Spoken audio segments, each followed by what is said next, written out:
Hi, my name is Dan Nelson. Thanks for joining me for another free art lesson. This session we're going to talk about how to draw legs. If you've seen some of the other free art lessons, then you understand I'm trying to progress from very, very simple to more complex, because that's the way we learn. So if I start out talking about fibula and tibia and so on and so forth, I've lost you. So let me start out with reducing the legs to some very simple rectangles. And I'm going to look at a person from the front, and at this point it doesn't matter if this is a male or a female, the same principle will apply. If you can begin by visualizing that legs are two sets of rectangles. The thing I want to show you, and I've exaggerated here slightly just so that you can catch it, the thing that I want you to see is that both our upper leg and our lower leg can be simplified as rectangles slanting in. They are out at the top, in at the bottom, and then, this might be a surprise to some of you, the calf, the lower leg, begins again out at the outside, in on the inside. Let me finish these legs out a little bit so that you'll actually believe me. And if you saw me on one of the earlier sessions, you might remember that I said it's often helpful to characterize the joint either as a diamond-shaped or a sphere, a circle, either one. Long curve on the outside of the leg, outside of the thigh, actually double curve on the inside. Then the knee, the calf runs straight down parallel to that rectangle. The outside of the calf is a long, straighter curve. The inside of the calf is a steeper S-shaped curve. Down here, the ankle is especially helpful to characterize as a diamond. Let me do the left leg as well.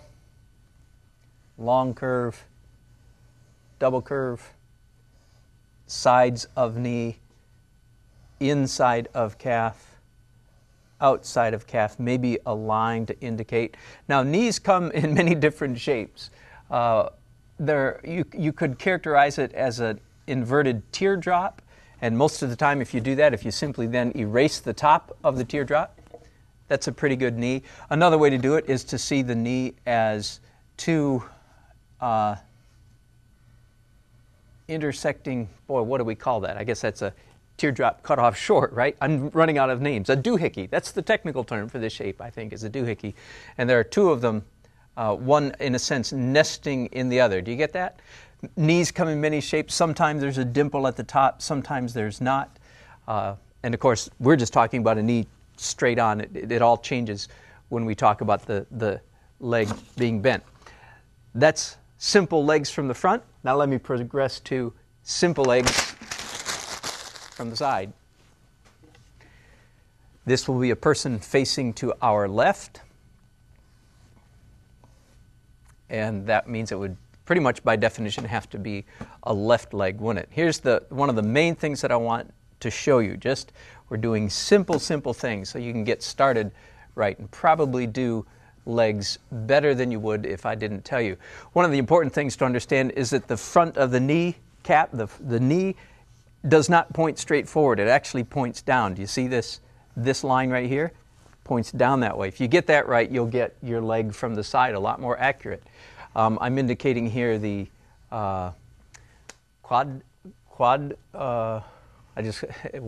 call them quads, right? And here's the ham and the calf and the shin, the knee. Sometimes there's a dimple there. Usually there is. Now, while I'm on this page, let me go ahead and do a leg from the back very simply, especially to show you that often, not always, often the back of the knee is a capital H, taller on top, shorter on the bottom. Close enough? Then the calf muscle is actually a double dip thing coming down to the Achilles tendon. Am I confusing you? Boy, I'm almost confused myself. That's a really bad drawing of the leg. But if you follow what I'm describing, you'll get the basic idea. Let me see, is there anything else you should know about legs? Well, legs in motion is a whole different matter. When the leg is bent, the top of the thigh is elongated and the inside of the thigh is constricted, so it's more of a steep curve. Get that? Knee, calf, shin, and so on. The next thing I'm going to do is talk about feet. If you haven't seen feet yet, this would be a good time to do that. That's just enough to get you started. Go get some good books and get more detail about how to do legs. In the meantime, practice, have fun, draw something today. Go impress your mom or your friends or your grandchildren. They'll enjoy it. Hope to see you again. Thank you very much.